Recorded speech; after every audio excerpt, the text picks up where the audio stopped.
A half-eaten breakfast still sits untouched on the galley table, frozen in time for over a century. When the first divers descended 145 feet into the frigid, ink-black waters of the Straits of Mackinac, they stumbled upon a ghost. The SS Eber Ward, a pinnacle of 20th century maritime engineering, had been stripped of her pride in less than 10 minutes. But look closer at the wreckage, and the story doesn't add up.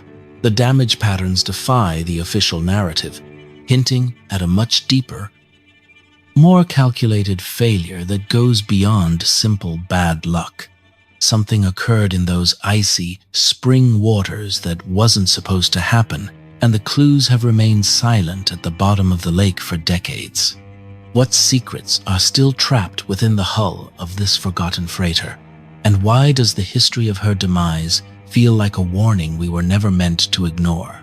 The answers aren't in the history books, they are resting on the lakebed. Don't go anywhere. We're going down to discover why this tragedy still haunts the Great Lakes today.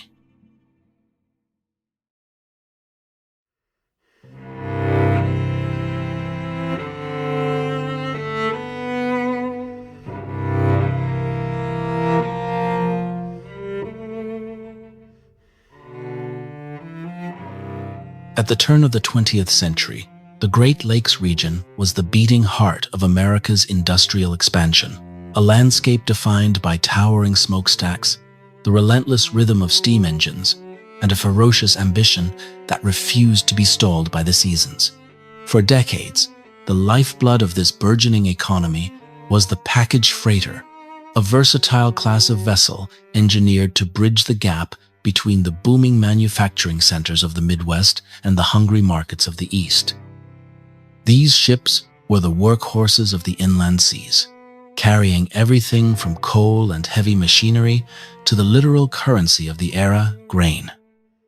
However, by 1909, the maritime industry stood at a perilous crossroads. It was a period of intense technological friction, where the aging tradition of wooden-hulled construction was being aggressively cannibalized by the superior industrial-scale durability of steel.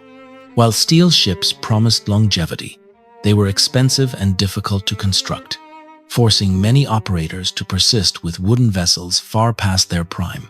In this climate, economics dictated the rules of the game. Survival was no longer enough. Speed was the only metric that mattered. This reality gave rise to the high-stakes trade of white gold. Grain, and specifically corn, was an asset with volatile pricing. The immense wealth of shipping magnates like Eber Ward, one of the most formidable industrialists to ever command the Great Lakes, was tethered to the velocity of these shipments.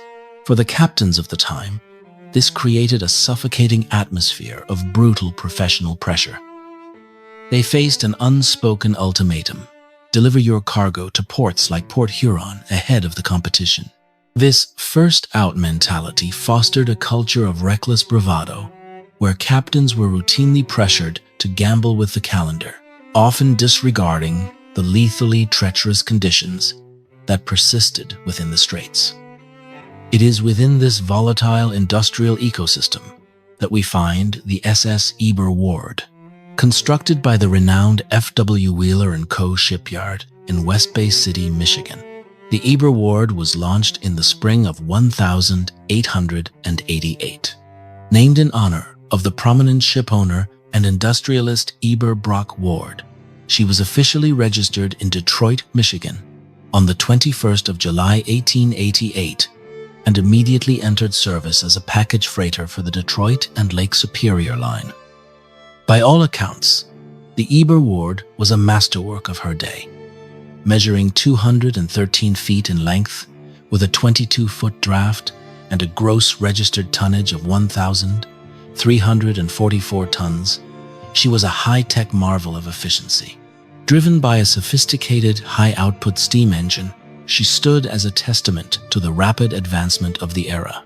To her contemporaries, she represented the pinnacle of maritime logistics: faster, more reliable, and far better equipped for rapid cargo handling than the vast majority of ships in her class.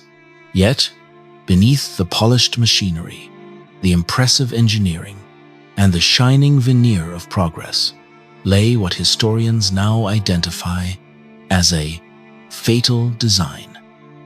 The Eber Ward served as a grim monument to a dangerous hybrid era of naval engineering, a flexible wooden hull propelled by the sheer, unyielding power of modern steam machinery. From a structural engineering perspective, this was a fundamentally flawed configuration. A wooden hull is inherently elastic. It is designed to flex with the rhythmic, rolling shocks of open water waves. The ship possessed the power to reach speeds that the hull was never designed to endure. She could push into conditions that should have been a red light, but because the engines offered such impressive thrust, they created a dangerous illusion of invulnerability. The captain and his crew were essentially betting their lives on the hope that the structural integrity of 19th century timber could overcome the 20th century demands of high-speed transit. As the spring of 1909 dawned, the SS Eber Ward lay anchored in Milwaukee, her holds cavernous and waiting. She was eventually loaded with 5,500 bushels of corn, a massive, heavy payload that sat low in the water, further reducing the vessel's clearance and agility. That winter had been exceptionally harsh. The ice had been thick, relentless, and unforgiving, keeping the entire shipping fleet shuttered in port for months on end. The pent-up hunger for profit and the extreme market pressure for early spring delivery had created a boiling point. The caution, typically reserved for the volatile spring thaw, was discarded in favor of cold, hard financial gain. Captain Therese LeMay, a veteran of the lakes who was intimately familiar with the pressure of the magnates, prepared his ship for departure. The stage was set for a catastrophe, not one driven by mere bad luck or an unforeseen freak of nature, but one meticulously crafted by the hubris of an industrial age that believed steam power had finally rendered the laws of physics obsolete. The Eber Ward began her journey, carrying her crew and her cargo of white gold toward a date with destiny in the frigid, ice-choked corridors of the Straits of Mackinac.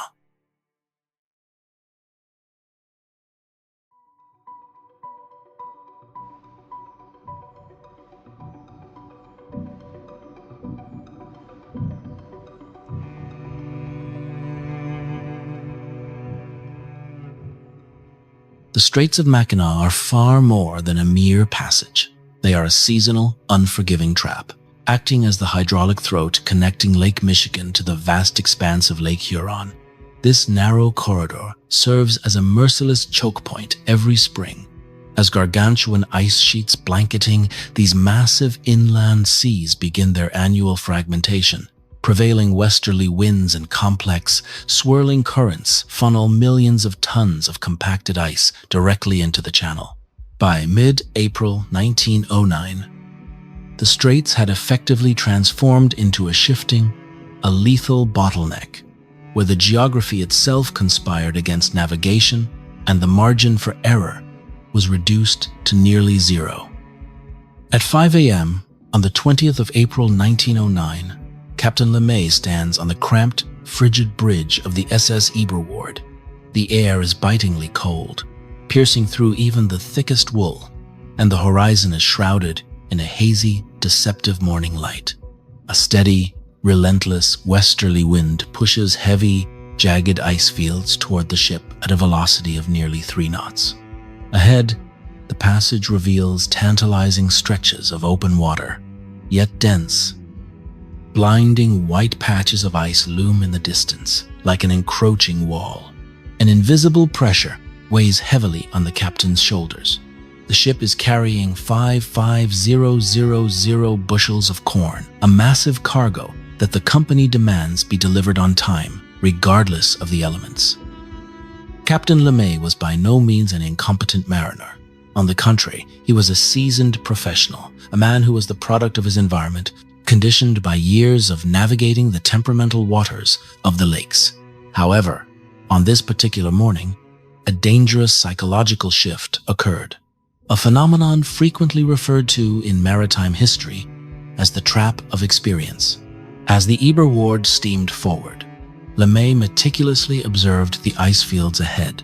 To his seasoned, yet perhaps overly optimistic eye, these formations appeared to be little more than slush or broken ice, the soft, navigable, and relatively harmless matter that sailors frequently dismissed as something a powerful, steam-driven hull could easily brush aside without consequence. He failed to recognize, or perhaps he chose to ignore, the reality that the preceding winter had been one of the most severe in recorded memory. That brutal cold had produced what is known as blue ice, a substance that is structurally denser, colder, and far more rigid than the slushy, white, aerated ice typically seen later in the spring season. This catastrophic misidentification was the pivotal error of the entire voyage. LeMay perceived the white, fractured surface as a welcoming path of least resistance, remaining entirely unaware that beneath the slushy, white exterior lay large, solid growlers and jagged plates of ice of immense thickness, remnants of a winter that refused to let go. Rather than executing a slow, cautious entry to probe the density of the flows, the standard practice for any captain concerned with the safety of his vessel, LeMay maintained his speed. He was convinced, perhaps arrogantly so, that the Eber Ward possessed the sheer kinetic energy required to shatter any resistance the Great Lakes could throw in her path.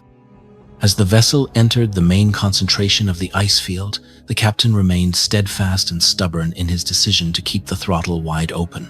By the time the horrifying realization finally dawned that the slush was, in fact, a hardened, jagged wall of frozen lake water, it was already far too late to correct the trajectory.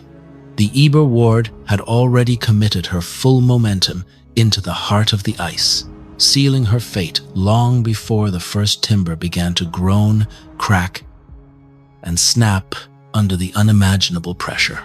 The decision to prioritize speed over observation, driven by the era's obsession with efficiency and commercial success, had effectively signed the ship's death warrant in the cold, biting air of that spring morning.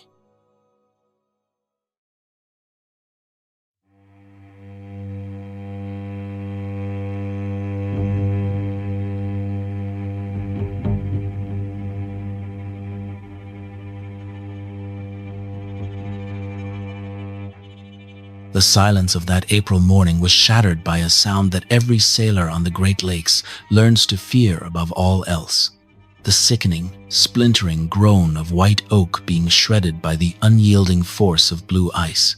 When the SS Eber Ward collided with a submerged, jagged ice floe, the impact was visceral, vibrating through the very marrow of the ship's bones. It was a violent, structural violation that defied the laws of maritime endurance. The frozen prow of the massive ice floe acted like a titanic steel chisel, shearing through the Eber Ward's wooden hull planks with horrifying, effortless precision. Within seconds, the gravity of the situation became agonizingly clear to Captain Timmins LeMay and his crew. The breach was catastrophic and terminal. The Eber Ward was laden with 55,000 bushels of corn, a massive, valuable cargo that, while profitable, transformed into a lethal death trap the exact moment the frigid lake water began to cascade into the hold. As the freezing currents rushed into the belly of the ship, they saturated the dry, thirsty grain almost instantly. Then, the corn began to swell, bloating and surging with an immense, unstoppable force against the internal bulkheads of the ship. This secondary disaster, unseen but felt in the groaning of the steel and wood, caused the Eber Ward to lose her stability, trim, and buoyancy far more rapidly than any standard hull breach would ever dictate. The water did not merely fill the hull, it aggressively consumed it, turning the cargo hold into a pressurized, shifting tomb. The bridge, Once a place of calculated command, instantaneously transformed into a theater of frantic, desperate action. Below deck, the engine room, the heart of the ship's mechanical pride, became a dark, tomb-like chamber as the rising, ice-cold water extinguished the furnace fires with a violent hiss. Deprived of the steam that gave her life, the Eber Ward became a dead weight, wallowing helplessly in the freezing, slush-choked waters of the Straits. The order to abandon ship was relayed, but the environment outside was arguably more lethal than the sinking ship itself. The Straits of Mackinac were a churning slurry of near-freezing water and razor-sharp, shifting ice fragments. As the panicked crew scrambled to launch the lifeboats, the chaos was compounded by the punishing sub-zero temperatures. Fingers turned numb and useless in a matter of seconds, and the iron fixtures of the ship became coated in a slick, treacherous glaze of ice that made every movement a dangerous gamble against gravity. The launch of the lifeboats proved to be a nightmare of coordination, a final struggle against a closing window of opportunity. In their desperate, adrenaline-fueled haste to escape the rapidly listing deck, one of the lifeboats was overwhelmed by the shifting ice sheets and the sudden, violent suction created by the ship's final plummeting plonge. As the Eber Ward finally succumbed to the abyss, taking a mere 10 minutes to vanish beneath the waves, the lifeboat was capsized, violently plunging the men into the 33-degree water. The shock of such cold is a physical assault, capable of paralyzing the muscles and stalling the heart in minutes. Those who survived the initial descent were left struggling in the water, clinging to passing wreckage, or frantically trying to right the overturned lifeboat in a landscape of moving ice that showed no mercy for the living. The statistics of this tragedy are as cold and unfeeling as the lake itself. Of the 14 men aboard, 9 managed to endure the harrowing ordeal, but 5 were claimed by the dark, swirling depths of the Straits. Those who survived the wreck were left physically and mentally shattered, forever haunted by the image of their vessel disappearing into the void. There was no room for traditional notions of heroism in those 10 minutes. There was only the raw, primal, and often desperate instinct to survive against a backdrop of mechanical failure and environmental indifference. As the surface smoothed over, leaving only a scattered, bobbing patch of debris and corn to mark her final resting place, the 10 minutes to eternity concluded. It left behind a heavy, profound silence that would remain unbroken by human discovery for over 7 decades. The hubris of the captain had finally met its match, and the lake, indifferent to human ambition, had simply claimed what it deemed its due. In that frozen aftermath, the ship became a monument to a lesson forgotten, that even in a world obsessed with progress and speed, the fundamental laws of nature are the only true masters of the deep.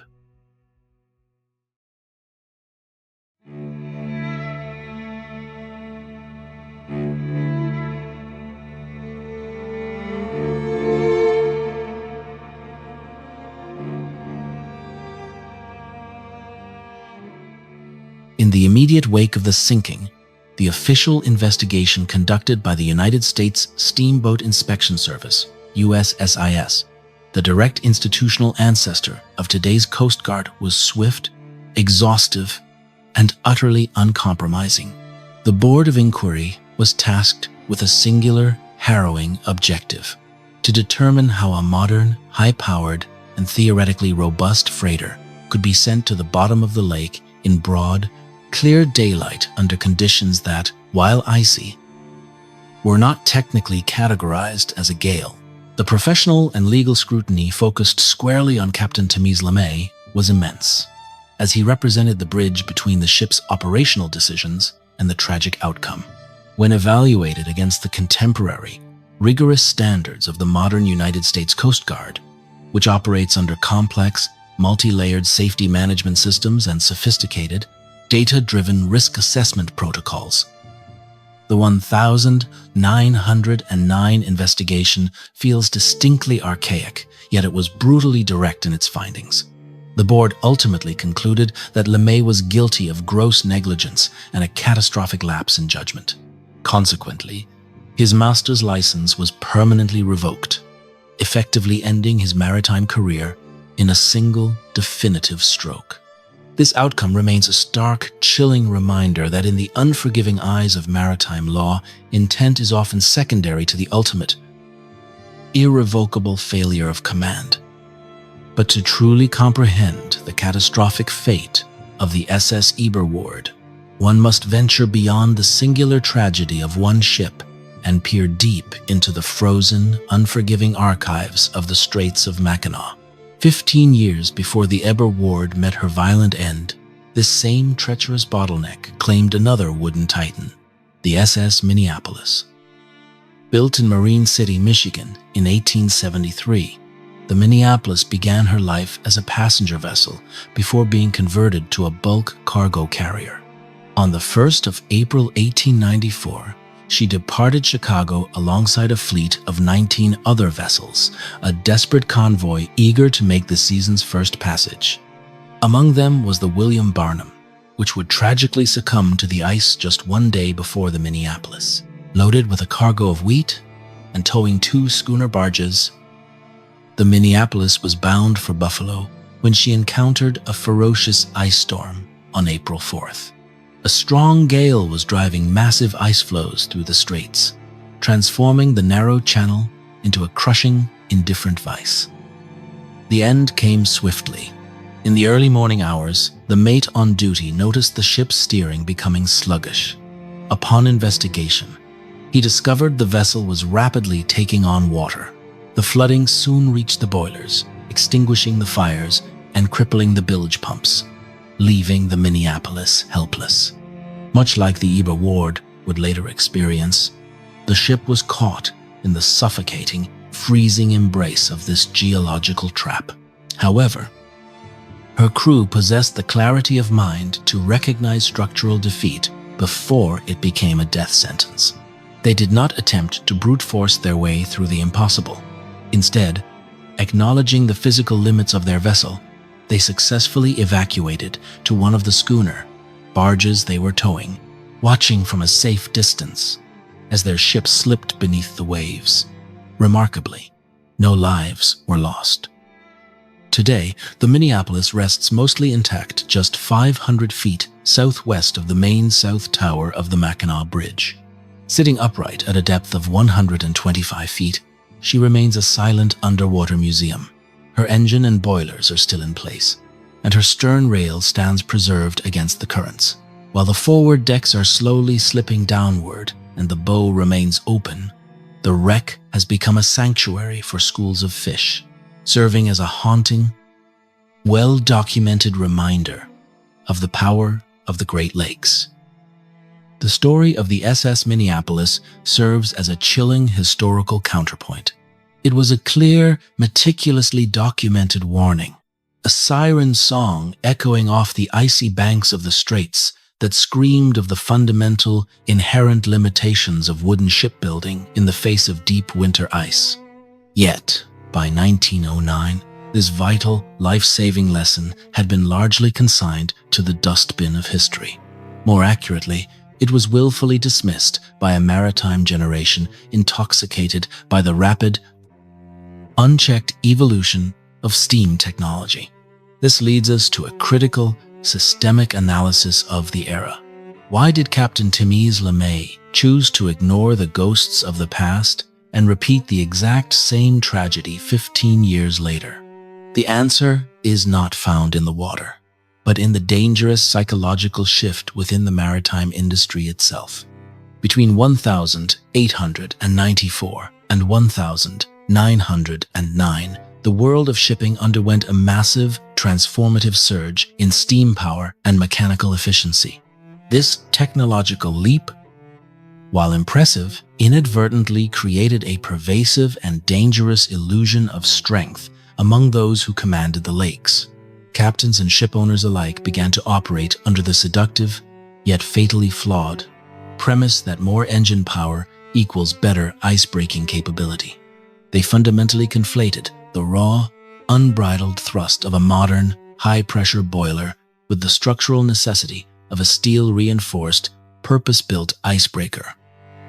The SS Eber Ward was the ultimate product of this systemic failure in human logic. The industrial ego of the era was so bloated that it refused to accept a basic physical truth that while the engines had grown significantly more potent, the physical, cellular limitations of white oak had not changed at all. Both vessels were caught in the exact same geographic bottleneck. Both were reliant on the same antiquated, wooden-hulled technology, and both were subjected to the same ruthless physics of shifting, encroaching ice. The fundamental difference lay entirely in the human element. The Minneapolis crew survived because they respected the boundary between the mechanical limitations of their ship and the overwhelming power of the environment. Captain LeMay, conversely, was driven by the crushing systemic pressures of the 1909 shipping industry, a culture that demanded productivity at the expense of safety. In this light, the Eber Ward was not merely a victim of the Straits of Mackinac. She was a victim of a collective, industrial-wide refusal to acknowledge that human progress is not a blanket immunity against the raw, unyielding laws of nature. The tragedy of the Eber Ward serves as a permanent, chilling reminder that when we discard the lessons of the past in favor of our own hubris, the consequences are written in ice, and the cost is measured in human lives. The Straits of Mackinac did not change their character between 1894 and 1909. It was the arrogance of man that shifted, pushing us closer to a catastrophe that had been waiting patiently beneath the surface for over a decade. The industry had ignored the splintered remains of the Minneapolis, treating that warning as an outlier rather than a standard.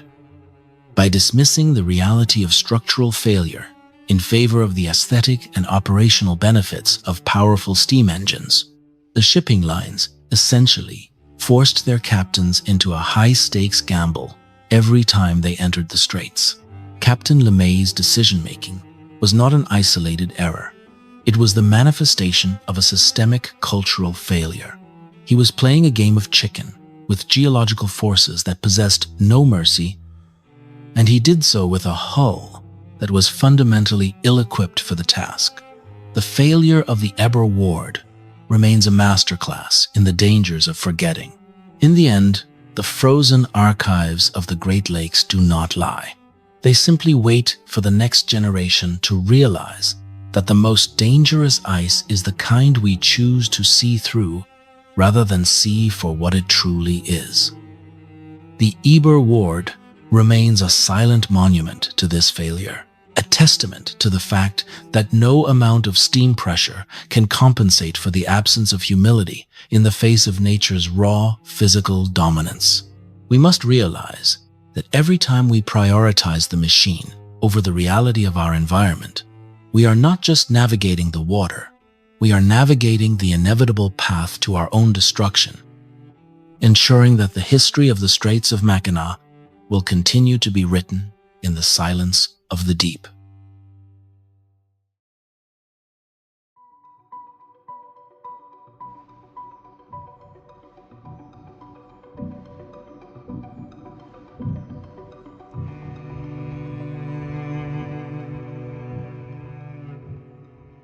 Today, however, the SS Eber Ward is far more than a mere pile of rotting wreckage.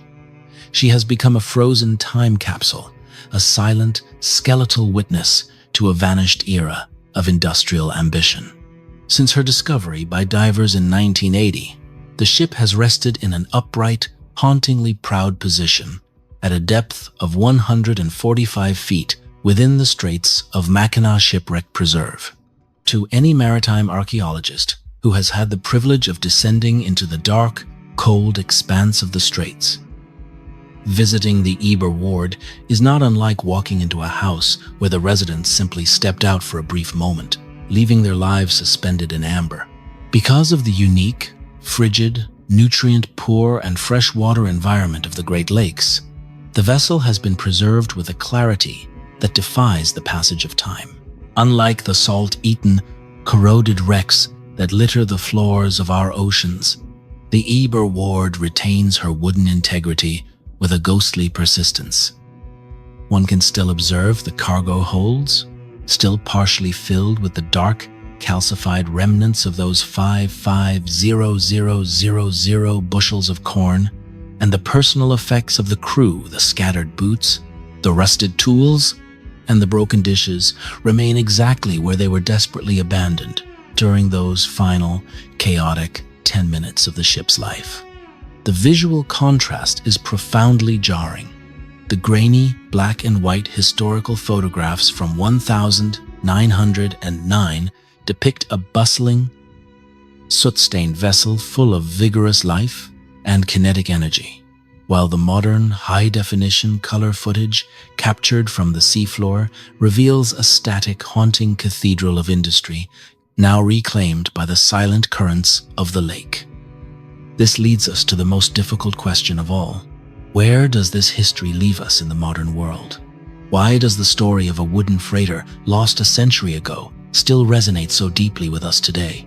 The SS Eber Ward remains a masterclass in the inherent perils of human arrogance, a cautionary tale that we are perhaps too quick to dismiss. We often look back at the past with a sense of clinical superiority, assuming that we have fully outgrown such primitive follies. We lean heavily on the crutches of modern technology, our sophisticated radar, precise GPS, multi-beam sonar, and real-time satellite weather imagery, firmly convinced that we have finally mastered the variables that claimed the Eber Ward. But is this conviction rooted in reality? Or is it merely another layer of comfort we have constructed? Is the trap of experience still just as deadly now as it was on that spring morning in 1909? We must be willing to ask ourselves the uncomfortable question. If we were placed back on that bridge today, surrounded by our glowing digital screens and advanced sensory arrays, would we truly act any differently? Or is the deadliest, most unpredictable variable in any maritime disaster still the unyielding, subjective hubris of the human mind? Perhaps the Eber Ward did not die simply because she lacked the sophisticated technology we possess today, but because her captain, much like many of us in the modern era, refused to believe that the world around him could ever be more powerful than his own will. As we close this chapter, the question remains for you to debate and ponder. In an age of limitless, instantaneous information, is human subjectivity still our greatest enemy on the open water? The Eber Ward stands as a permanent, ironclad testament to the fact that while our tools may change, the fundamental nature of human pride remains a constant danger, always waiting for the ice to shift, always waiting for the next moment of overconfidence to shatter the silence of the deep. Finally, before we close this journey, thank you for staying until the end. If you have reflections on this maritime tragedy, please share them in the comments. Your perspective adds depth to our exploration. If this video moved you, a like and subscribe helps us keep these stories alive. Thank you for honoring them with me. I look forward to seeing you in our next exploration.